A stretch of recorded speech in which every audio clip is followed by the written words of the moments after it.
Hello everyone, कैसे हैं आप लोग। उम्मीद करते हैं अच्छे होंगे। देखिए, ग्रुप डी का पेपर अभी 17 नवंबर को होगा या नहीं होगा। और RRB NTPC graduation under graduate सबका भर्ती आई है।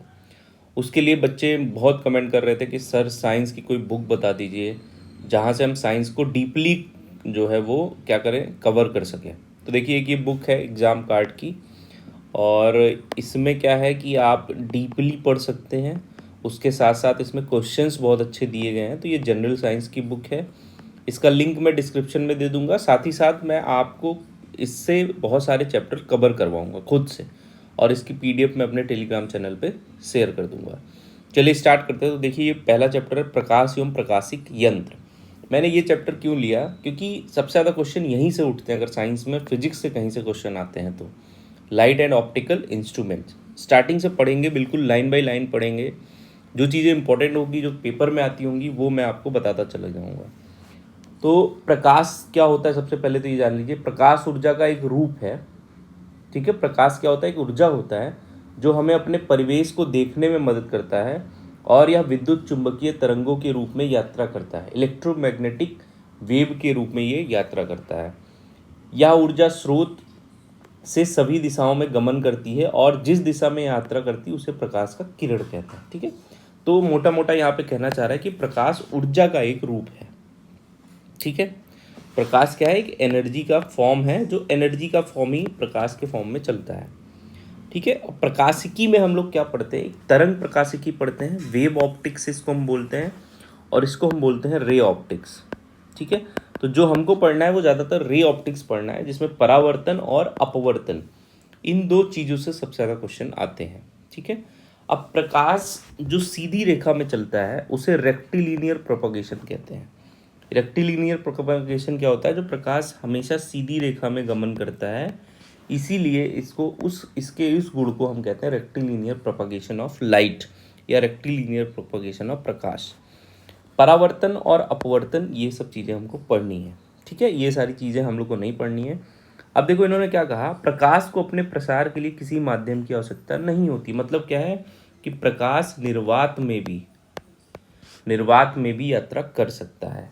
तो प्रकाश में निर्वात में प्रकाश की गति 3 × 10⁸ मीटर पर सेकंड होती है। ठीक है, तो प्रकाश की गति जो होती है वो 3 × 10⁸ मीटर पर सेकंड, या इसी को हम 3 लाख किलोमीटर पर सेकंड बोल सकते हैं। ठीक है, ये चीज़ आप समझिए। अब देखिए, पदार्थ अलग अलग माध्यम में अलग अलग इसकी गति होती है। जैसे जल में अगर प्रकाश गमन करेगा तो इसकी चाल होगी 2.25 × 10⁸। मतलब सबसे ज़्यादा इसकी जो चाल होती है वो निर्वात में होती है, 3 × 10⁸। कांच में चलेगा तो इतना होगा, हीरा में इतना, और ये जो जितना डेंस होगा उसमें जो है स्पीड उतनी कम होगी। वायु में भी लगभग 3 × 10⁸ के ही इस रफ्तार से चलता है। तो ये अपवर्तनांक है। ये सारी चीज़ें मैं अभी आगे डिस्कस करूंगा कि अपवर्तनांक क्या होता है और इससे कैसे न्यूमेरिकल्स आते हैं, वो भी हम लोग डिस्कस करेंगे। तो विभिन्न माध्यमों में प्रकाश की चाल के आधार पर इन माध्यमों के अपवर्तनांक ज्ञात किए जाते हैं। अपवर्तनांक बेसिकली ये बताता है कि इसमें प्रकाश कितनी गति से मूव कर रहा है, ये सघन माध्यम है या विरल माध्यम है। ठीक है, अब प्रकाश में दोहरी प्रकृति होती है, प्रकाश का डुअल नेचर होता है, यानी इसमें कण और तरंग दोनों के गुण होते हैं। कण और तरंग दोनों के गुण होते हैं। तरंगों के रूप में इसकी विशेषता तरंगदैर्घ्य और आवृत्ति होती है, जो निम्नलिखित समीकरण से दिया जाता है। C = V। ठीक है, लैम्डा। अब C, न्यू और लैम्डा क्रमशः प्रकाश का वेग, C इसको न्यू बोलते हैं। ठीक है, और लैम्डा क्रमशः प्रकाश का वेग, प्रकाश की आवृत्ति और प्रकाश की तरंगदैर्घ्य है। ठीक है, ये चीज़ आप समझ लीजिए, ये फॉर्मूला याद रखिएगा, हो सकता है आपसे पूछ ले। जहाँ पे सी अगर नहीं दिया है तो 3 × 10⁸ दे सकता है, और लैम्डा देख के आपसे आवृत्ति भी पूछ सकता है। ठीक है, वैसे नहीं आता है, ऐसे देख लीजिए। अब ल्यूसी मीटर की सहायता से प्रकाश की तीव्रता नापते हैं, इंपॉर्टेंट है। ल्यूसी मीटर की सहायता से प्रकाश की तीव्रता मापी जाती है। जब प्रकाश तरंग हवा से कांच तक जाती है तो प्रकाश की तरंगदैर्घ्य और आवृत्ति और वेग बदल जाता है। तो आपको पता है कि जब प्रकाश किसी दूसरे माध्यम में जाएगा, सघन माध्यम या विरल माध्यम, मान लीजिए प्रकाश कांच में चल रहा है अब वो वायु में आएगा तो वहाँ पे उसकी स्पीड चेंज होगी, और स्पीड चेंज होगी तो ये सब भी चेंज होगा, क्योंकि यहाँ v वेग उसका डिपेंड कर रहा है। ठीक है। जब प्रकाश सघन माध्यम से विरल माध्यम में जाता है तो उसकी गति बढ़ेगी। आप खुद ही सोचो, सघन माध्यम मतलब आप कोई मडी रोड पे चल रहे हो जहाँ पे बहुत कचड़े हैं, और उसके बाद एक प्लेन रोड आपको मिल रही है, तो आपकी गति बढ़ेगी, बिल्कुल बेसिक बात है। परमाणु घड़ी एक ऐसा उपकरण है जो माइक्रोवेव में इलेक्ट्रॉन संक्रमण, आवृत्ति, विद्युत चुंबकीय विकिरण के दृश्य और परावैंगनी का उपयोग करता है। ठीक है, ये सब चीज़ें छोड़िए और इसको पढ़ लीजिएगा, मैं भेजूंगा जो इम्पोर्टेंट, बाकी जो इम्पोर्टेंट मैं वो आपको बता रहा हूँ। कुल आने वाले सौर विकिरण में 29% वायुमंडल द्वारा अंतरिक्ष में वापस परावर्तित हो जाता है। तो जो भी विकिरण आता है वो अंतरिक्ष में 29% विकिरण हो जाता है। ठीक है। प्रकाश की उपस्थिति में पौधे प्रकाश संश्लेषण करते हैं। इस प्रक्रिया में पौधे सूर्य के प्रकाश की उपस्थिति में पानी और CO2 के संयोजन से कार्बोहाइड्रेट बनाते हैं। इस प्रकार सौर ऊर्जा रासायनिक ऊर्जा में परिवर्तित होती है। तो समझ रहे हैं कि जो प्रकाश संश्लेषण होता है उसमें क्या होता है, सौर ऊर्जा जो होती है वो रासायनिक ऊर्जा में कन्वर्ट होती है। ठीक है, ये चीज़ जान जाइए। लैम्बर्ट का कोसाइन नियम, ये आपको नहीं पढ़ना है इतना। सूर्य के प्रकाश को पृथ्वी, ये देख लीजिएगा, सूर्य के प्रकाश को पृथ्वी तक पहुंचने में 8 मिनट 20 सेकंड लगते हैं, लगभग 499 सेकंड का समय लगता है। हमारे वायुमंडल की ओजोन परत हमें अल्ट्रावायलेट विकिरण किरण से बचाती। इस परत के बिगड़ने के कारण क्लोरोफ्लोरोकार्बन गैस जिम्मेदार है।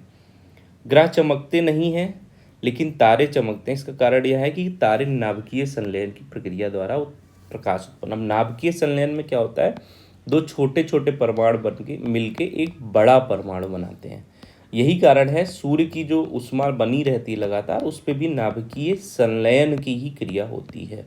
ठीक है, नाभिकीय विखंडन में एक बड़ा परमाणु छोटे छोटे परमाणु में टूटता है, लेकिन नाभिकीय संलयन में संलयन कर रहा है तो एक छोटे छोटे परमाणु, छोटे छोटे नाभिक आपस में जुड़कर बड़ा नाभिक बनाते हैं। ठीक है भाई, तो ये सारी चीज़ें हैं।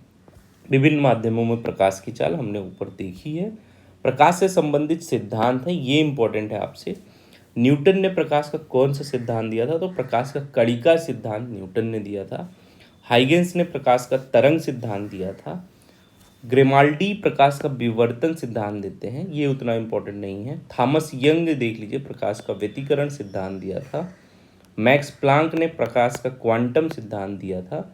मैक्सवेल प्रकाश का विद्युत चुंबकीय तरंग सिद्धांत, और आइंस्टीन ने प्रकाश का विद्युत चुंबकीय तरंग फोटान सिद्धांत दिया था, और कॉम्पटन ने प्रकाश का कॉम्पटन प्रभाव दिया था। ठीक है भाई, इतना आपको देखना है।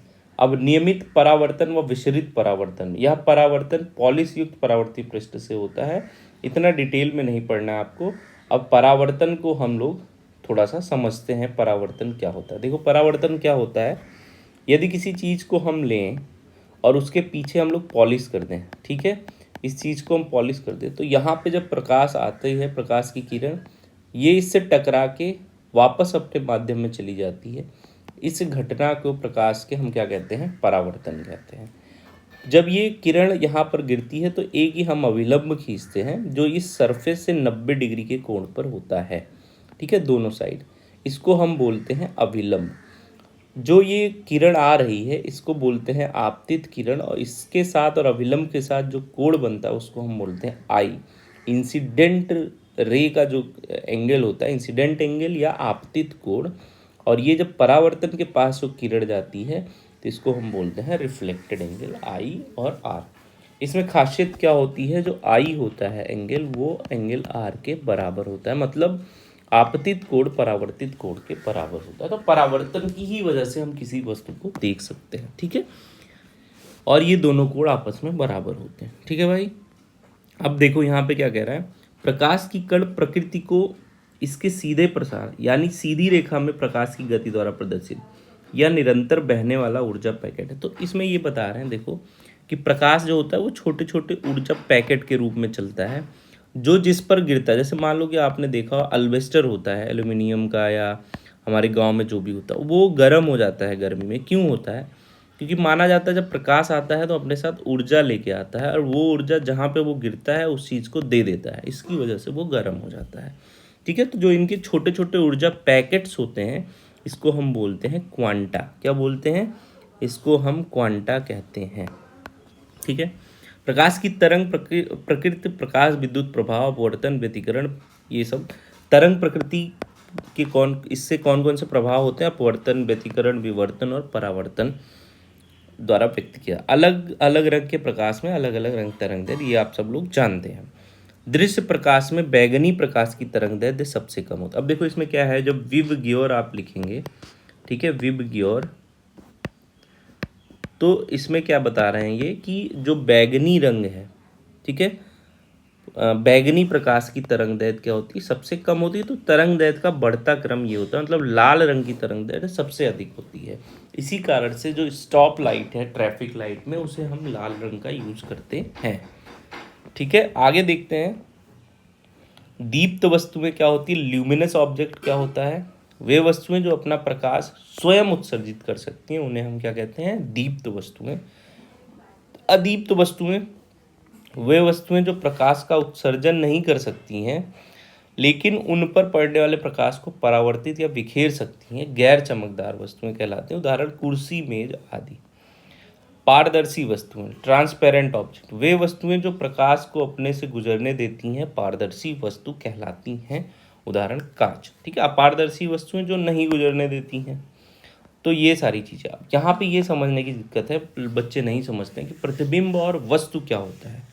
ठीक है, अग्रवाल एग्जाम कार्ड की बुक है, मैं फिर बता दे रहा हूँ, आप इसको क्या कहते हैं, आप अमेजोन से मंगा सकते हैं, मैं लिंक जो है डिस्क्रिप्शन में शेयर कर दूंगा। ठीक है, जब मोमबत्ती को दर्पण के सामने रखा जाता है तो दर्पण के पीछे दिखाई देने वाली मोमबत्ती दर्पण द्वारा निर्मित मोमबत्ती की प्रतिबिंब होती है और मोमबत्ती स्वयं वस्तु होती है। मतलब कह रहा है जैसे ये पर्दे के सामने अगर आप मोमबत्ती रखेंगे तो कहीं ना कहीं इसका यहाँ पे पीछे आपको इसमें दिखेगा कि कहाँ मोमबत्ती बन रही, तो ये प्रतिबिंब होगा और ये वस्तु होगा। ठीक है,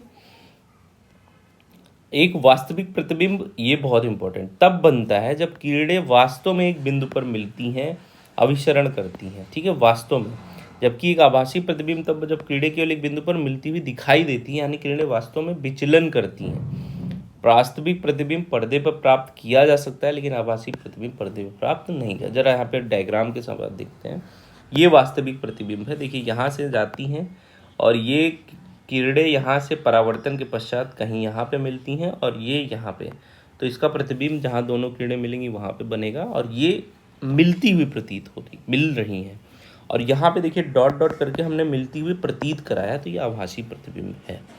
ठीक है, अब रेक्टिलिनियर प्रकाश का जो प्रोपागेशन ऑफ लाइट, लाइट का जो रैखिक गमन है, मतलब रेखा के रूप में चलना होता है, तो क्यों होता है? देखो ये सब बहुत सारी इंपॉर्टेंट चीज़ें हैं, मैंने ये बुक को देखा और बहुत ही एक एक चीज़ें इसमें ऐसी हैं जो आपको किसी अन्य जगह पे जाने की ज़रूरत नहीं पड़ेगी।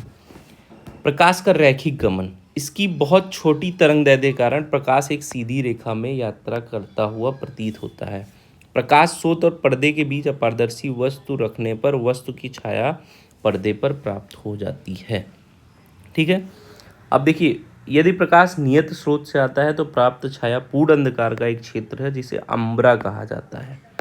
ठीक है, अम्ब्रा किसे कहा जाता है? जब प्रकाश एक नियत स्रोत से आता है तो प्राप्त छाया पूर्ण अंधकार का एक क्षेत्र होता है जिसे हम अम्ब्रा कहते हैं। यदि प्रकाश एक विस्तारित स्रोत से आता है तो हम पाते हैं कि छाया में आंशिक अंधेरे के क्षेत्र से घिरा हुआ है और इस क्षेत्र को उपछाया पेनम्ब्रा कहते हैं।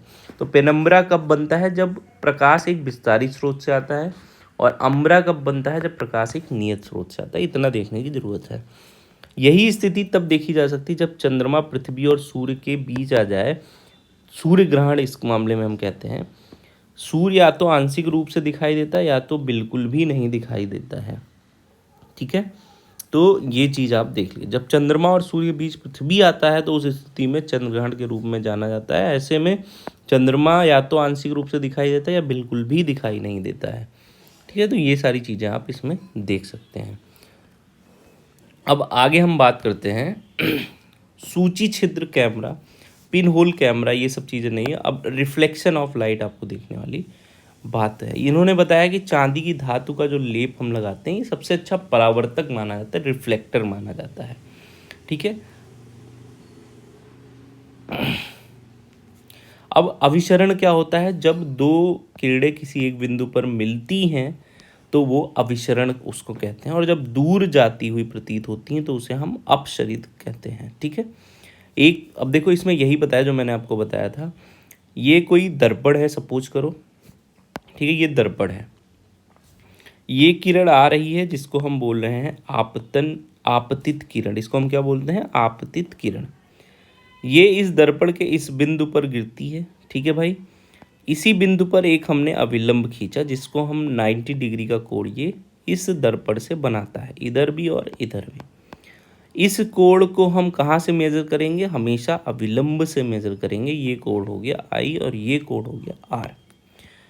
तो ऐसी स्थिति को हम कहते हैं कि किरण क्या हो गई, परावर्तन हुआ। क्या हुआ, जब अपने ही माध्यम में लौट आए किरण तो उसे हम बोलते हैं परावर्तन। ठीक है, अब परावर्तन में क्या होता है, जो एंगल आई होता है, आपतन कोण बराबर होता है परावर्तन कोण के, और ये आपतित किरण परावर्तित किरण अभिलंब एक ही तल पर होते हैं, मतलब एक ही माध्यम में होते हैं। ठीक है, ये चीज़ आप समझ लीजिए।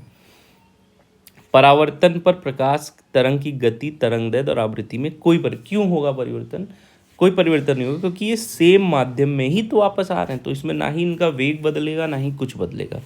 ऐसा इसलिए क्योंकि प्रकाश किरण उसी माध्यम में लौट आई है। हालांकि परावर्तन के बाद प्रकाश किरण की ऊर्जा में क्षय हो, तो ऊर्जा में थोड़ा क्षय होगा, लेकिन उनका और कुछ नहीं बदलेगा। जब एक प्रकाश किरण समतल सतह के साथ 43 डिग्री के कोण पर परावर्तक समतल सतह से टकराती है, तो ये चीज़ें आपको ज्ञात करनी है आपतन। अब इसने बोला समतल सतह के साथ 43 डिग्री का कोण है। अब आपने हमको बताया, मैंने आपको बताया कि यह विलंब हमारा 90 डिग्री पे होता है, तो ये 43 हो गया, तो ये कितना बचेगा अपना, 47 डिग्री बचेगा कि नहीं बचेगा, क्योंकि ये 90 पूरा था, तो 90 में से 43 जाएगा तो कितना आएगा, तो बचेगा 47 डिग्री। फिर कह रहा है, अब देखो ये 47, तो ये भी कितना हो जाएगा, 47 डिग्री, क्योंकि आई बराबर होता है आर। ठीक है, और यहाँ पे आप अगर इसको निकालना चाहेंगे तो ये हो जाएगा 43 डिग्री। ठीक है, तो ये सारी चीज़ें आप यहाँ पे निकाल सकते हैं।